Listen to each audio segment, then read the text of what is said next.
So, as in the today's topic, we'll be discussing about meniscal injury. So, before going deeper into the topic, first let's discuss about the anatomy of the meniscus. So, it is majorly the structure and function of the knee. In that, first we'll talk about meniscus anatomy. So, the knee joint contains the meniscus structure, comprised of both medial and lateral components situated between the corresponding femoral condyle and the tibial plateau.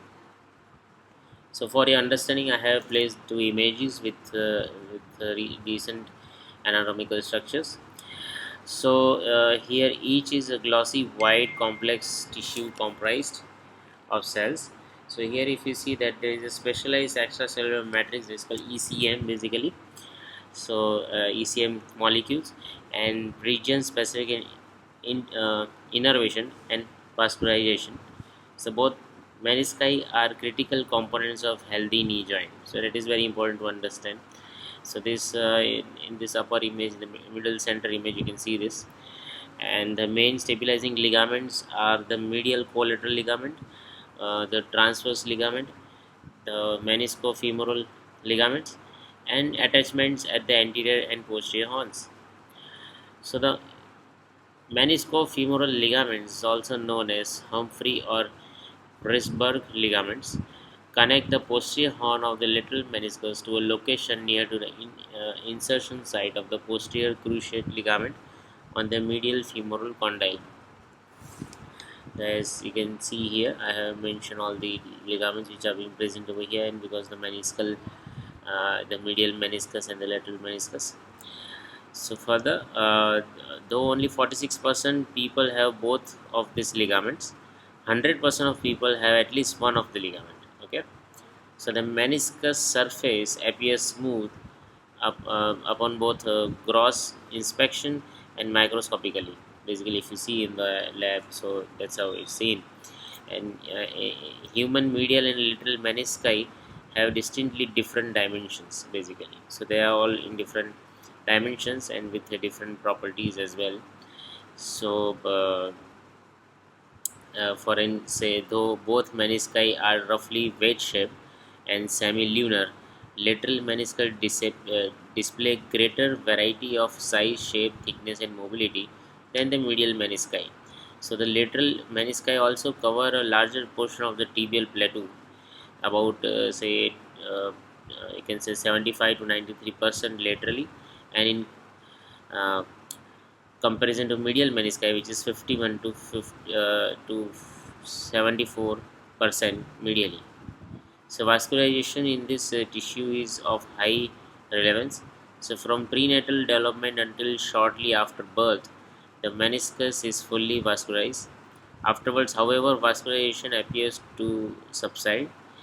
At 10 years of age, the vascularization is present in around 10 to 30% of the meniscus, and at maturity, the meniscus contains blood vessels and nerves only in the peripheral, that is 10 to 25% of the tissue. So, subsequently, if you see that two distinct regions of the meniscus can be distinguished, that is the outer vascular neural region, that is called red zone, and the inner completely avascular aneural region, that is white zone basically. So these two areas are generally are separated by the red white region, which presents attributes from both the red and white regions. uh, so about this red and white region, I'll be showing the photo in the next slide.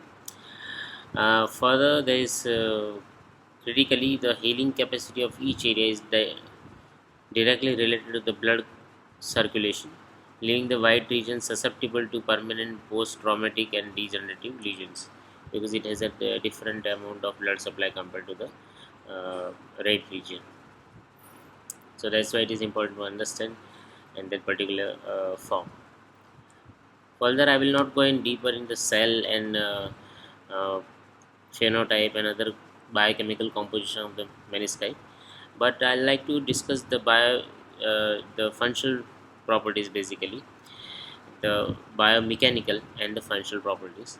So here, if you see that the meniscus withstands many different forces. See why this it is important. Why we are studying this? Why what is the need of meniscus? So the meniscus withstands many different forces such as shear, tension and compression. So it also plays a crucial role in load bearing, load transmission, shock absorbing, as well as lubrication and nutrition of the articular cartilage. So that's how this forces and the load bearing and wearing capacity differs. So these multiple and complex functions are required uh, a specialized form. So since the tissue is wedge shaped, it proves highly adept to at stabilizing the curved femoral condyle during the articulation with the flat tibial plateau. So during active everyday activity, axial tibiofemoral forces compress the menisci. The axial tibia tibiofemoral forces. Just to, I'm repeating it so that you can it becomes easy for you to understand. The wedge shape of the menisci and its horn attaches serve to convert the vertical compression forces to horizontal hoop stress. At the same time, shear forces are developed between the collegial fibers within the menisci, while the meniscus is deformed radially. So, also the if you say that the biomechanical properties of the knee, the meniscus are appropriately tuned to withstand the forces exerted on the tissue, and many studies have helped to quantify the properties of the tissue both in humans and the animal models.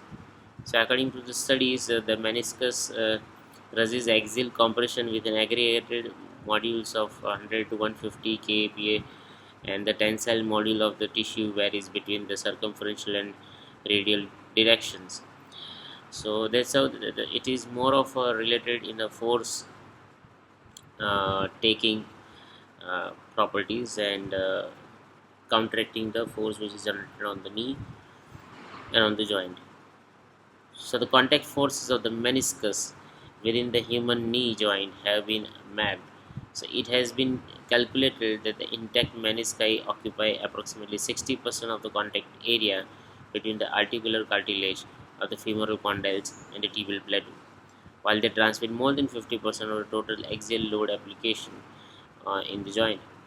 So even the percentage are highly dependent on the degree of knee flexion and tissue health. So say for 30 degree of knee flexion, the contact surface between the two knee bones decreases by 4%, and when the knee is in 90 degree of flexion, the applied axial load on the joint is 85% greater than when it is in 0 degree of flexion. So in full knee flexion, you should remember that in full knee flexion, the lateral meniscus transmits 100% of the load in the lateral knee compartment, whereas the medial meniscus takes approximately 50% of the medial load. So this uh, transmission of the force is very important to understand. And conversely, of a notable interest are the changes in the contact area of the contact force following partial or total uh, menisc- uh, meniscectomy. So, in the biomechanical effects, if investigated, of a total removal of the lateral meniscus in 10 cadaveric knees, a report of 50% decrease in the total contact area, resulting in 235 to 335% increase in the peak local contact load. So this is the results of the studies which are done certainly at other points. So and also and also to summarize just the arret, that is this it is a semi-lunar cartilage are of two crescent shaped plates of fibrocartilage that are placed on the condylar surface of the tibia. So they are commonly known as the medial and the lateral menisci, and are unique in that not all species have menisci in their knees, and not all joints have menisci. So this is the image is shown here. So they are vital for the function of the knee joint. So the vascular supply of both the menisci is from the lateral, medial, and middle uh, geniculate vessels. So the depth of the vascular penetration at the periphery is 10 to 30%, width of the medial menisci, and 10 to 25% width of the lateral menisci. So in cross section they appear triangular. The thicker peripheral portion is vascular and heals well, and the thin central edge is avascular, receiving nutrition by diffusion and hence heals poorly. So the function of the menisci that contributes towards the stability of the knee joint, weight transmission of about 40 to 70% of the load across the knee joint, acts as a shock absorber and deepens the tibial condyles on which the femoral condyles roll by increasing the contact area by 40%, assists in nutrition of the articular cartilage by distribution of the synovial fluid, helps the knee in locking mechanism, prevents impingement of the synovial membrane, capsule and other things, and assists and controls gliding and rolling motion of the knee. So this is how the meniscus is being used, the functions of the meniscus and how it is different. So here you have certain comparative study between the medial and lateral meniscus. If you see on the box here in the table in the upper left. So if you see the shape, medial meniscus is semicircular whereas the lateral is circular. Anterior horn that is attached to tibial in medial meniscus, that is attached to tibial intercondylar eminence in front of ACL, whereas in lateral meniscus it is attached to the uh, intercondylar eminence of tibia lateral to ACL. Then posterior horn, that is intercondylar area in front of PCL and behind posterior horn of lateral meniscus, and whereas in lateral meniscus it is to the intercondylar eminence. The outer aspect, if you see, of the medial meniscus is attached to posterior fibers of the TCL, whereas in the lateral meniscus it is separated from the FCL by capsule and popliteus. Mobility wise, lateral meniscus has a less mobility and medial meniscus has less mobility, whereas the lateral meniscus has little more mobility. So that's how little functions of the meniscus, and further we'll discuss about the other aspects of the meniscus injury.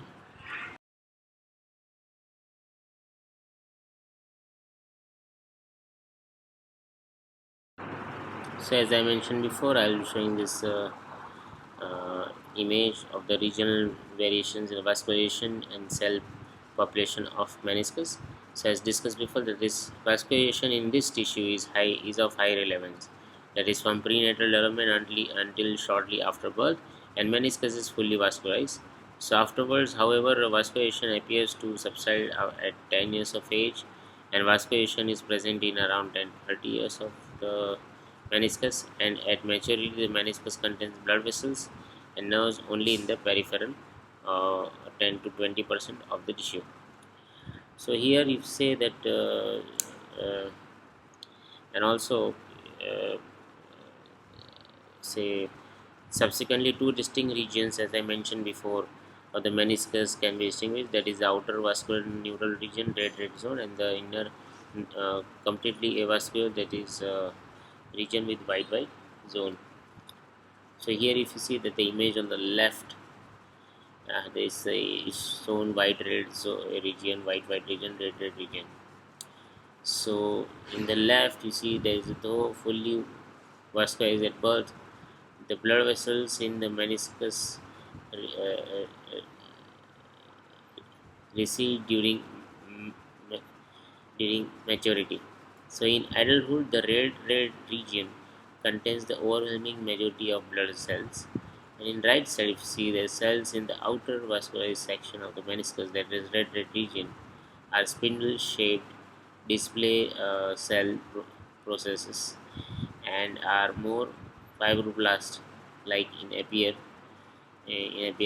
So while cells in the middle section, that is white red region, and the inner section, that is white region, are more chondrocyte like, though they are phenotypically distinct from chondrocytes. So these cells, see, cells in the superficial layer of meniscus are small and round. So that's how it makes it differ as compared to the other areas of the meniscus. and the knee joint.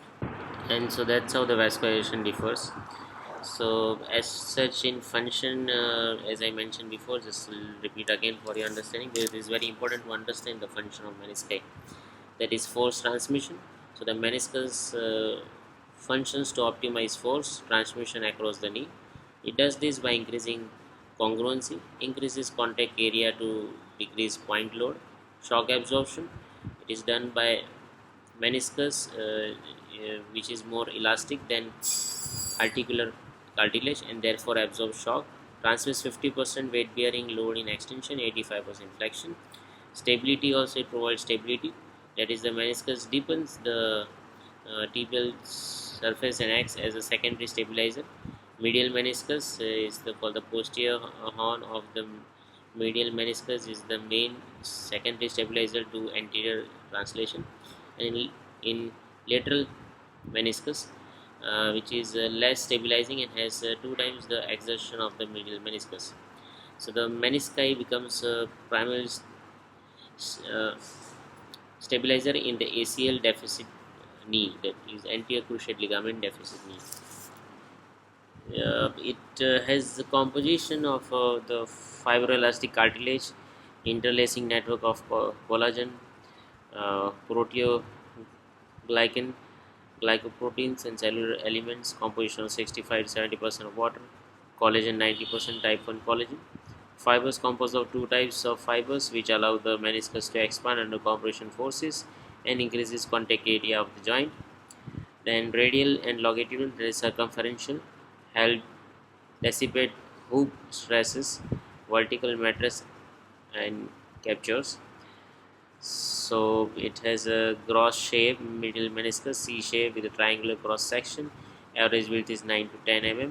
Average thickness is 3 to 5 mm. Lateral meniscus is more circular. And so this is all I have just mentioned. So I show some attachments, that is the transverse intermeniscal ligament that connects the medial and lateral meniscus anteriorly. Coronary ligaments, that is connects the connects the meniscus peripherally. Medial meniscus has less mobility with more rigid peripheral fixation than the lateral meniscus. Then meniscofemoral ligament, this connects the meniscus into the substance of PCL, originate from posterior horn of the lateral meniscus and has two components, that is Humphrey ligament and ligament of Risberg, which I mentioned before. Then blood supply, that is medial genicular artery supply to posterior horns, medial inferior genicular artery and supplies to peripheral to 20-30% of the medial meniscus. Lateral inferior genicular artery, that is supplies peripheral 10 to 25% of the lateral meniscus. Central 75% receive nutrition through diffusion. And innervation, it is peripheral, two-thirds innervated by type 1 type 2 nerve endings. The posterior horns have a highest concentration of the uh, mechanoreceptors, and that's how these things are being conducted. So that's for the meniscus and the structure of the meniscus.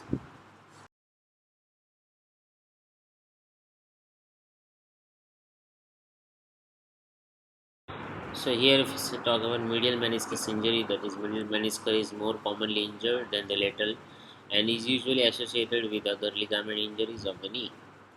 So that is Smiley's classification, that is medial meniscus injury is seen in over 71% of the cases. So in 5% of the cases, injury to medial meniscus is bilateral. Okay, in 5% of the cases, the injury to medial meniscus is bilateral. So the lateral meniscus is less commonly injured than the medial meniscus because it is smaller in diameter. Okay, I'll repeat again. Lateral meniscus is less commonly injured than the medial meniscus because it is smaller in diameter, thicker, as I mentioned that it is smaller in diameter, thicker in periphery, wide and more mobile, attached to both cruciate ligaments and stabilized posteriorly to femoral condyle by popliteus. So that is the main reason basically. I'll repeat again. It is smaller in diameter, thicker in periphery, wide and more mobile, attached to both cruciate ligaments and stabilized posteriorly to the femoral condyle of popliteus. Also, there is a diagram over here which I mentioned, which shows different types of meniscal injuries. with the perfect marking here. You can say longitudinal tear, radial tear, horizontal tear, bucket handle tear, then parrot beak tear, and segmental tear. So that's how these things are being differentiated. Also, the longitudinal tears are about 35%, and in this peripheral attachments, tear is 10%, complete tear 23%, that is bucket handle tear, and segmental tear is 2% anterior and posterior. The horizontal tear, which is 48%, could be posterior, middle, or anterior. Further, the cystic degeneration, that is 12%, and congenital abnormality is 5%, and regenerative lesions are also seen in it. Further, if you see, there is mechanism of the how these injuries takes place and what is the reason cause behind the injuries. So the mechanism of the injury is a rotational force when a fix and a flex knee extend. Okay, I'll repeat again. The mechanism is about rotational force when a flex knee extends. Okay, so in young, basically, it can occur only when say weight is being taken, the knee is flexed, and there is a twisting strain. Young active athletes are more prone to it. And in middle life, the fibrosis has decreased and mobility of meniscus, and hence tear occurs with less force. Then predisposing factors that could be abnormal menisci shape and abnormal stress due to chronic ligament laxity and further. So if you see the clinical features of it, so the percentage with medial meniscus injury presents with pain on the inner aspect of the knee. History of locking is seen in 40% of the cases, and swelling, if present, is minimal. There is a remarkable recovery after the initial acute attack, and there could be periodic complaints pertaining to the knee. So and maybe say one uh, or more clinical signs can be present or elicited with a careful examination of the knee. So in the clinical features, I like to expand this understanding that in the clinical feature there are certain symptoms and signs. So, so about the signs, I will talk separately in further lectures. So just I'll brief it out that the signs are locking positive, McMurray test positive, Apple's grinding test positive, Paris squat test positive, duck waddle test positive, Steinman's signs positive, Helfet signs positive, and quadriceps atrophy positive, and medial joint line tenderness positive. So that are all comes in signs which I'll be talking differently. And in symptoms, you have say like further incidents, that is initial injury. So in initial injury, if you say that the patient complains of pain on the inner side of the knee, there is a history of locking in 40% of the cases, swelling of the knee, recovery after the initial episode. This is all about the part of initial injury. Then you have further incidents like knee uh, periodically gives trouble, locking history, unlocking if present any uh, pathological signs, or feeling of something moving within the joint. This is a major complaint which people speaks about. They are feeling something moving in the joint. Then click sound, then pain inner side of the knee. Then in between the incidents, the knee becomes normal. So these different things which are seen at a particular age. And locking is defined actually as restriction of of last few terminal degrees of extension of the knee. So that is what is mentioned, or so that is what is considered as locking. And about the occurrence of and pathophysiology of the meniscus, if we talk about that, is the meniscal lesions represent the most common intra-articular knee injury and are the most frequent cause of a surgical procedures performed by the orthopedic surgeons. As such, if you say that say men are more prone to such injuries than women, with male to female ratio approximately ranges from 2.5 to 1 and 4 to 4 is to 1. And the peak age of this incidence in both the sexes, if we talk, that is around 20 to 29 years of age for both the genders. And meniscal lesions are most commonly found in right knee and occur in all age groups. So, with the main etiological and pathophysiological factors varying and being highly dependent upon the patient's age. And that is how the meniscal injuries and according to age and other groups is being taken down. So I have divided this particular topic into two three parts so that it is easier for you to understand and you don't have to go through one video at a time. So this consists of a mechanism of injury, the types of injury, the clinical features and all, the definition and the anatomy. In further, I'll be talking about the investigation, the science which I have just mentioned before. I will be discussing that with the uh, images, and also the treatment options, the surgical and the further management, and also how it differs, the how the injury differs in the older age group and the younger age group of the individuals. So you can go through this for your better understanding of the topic. Thank you.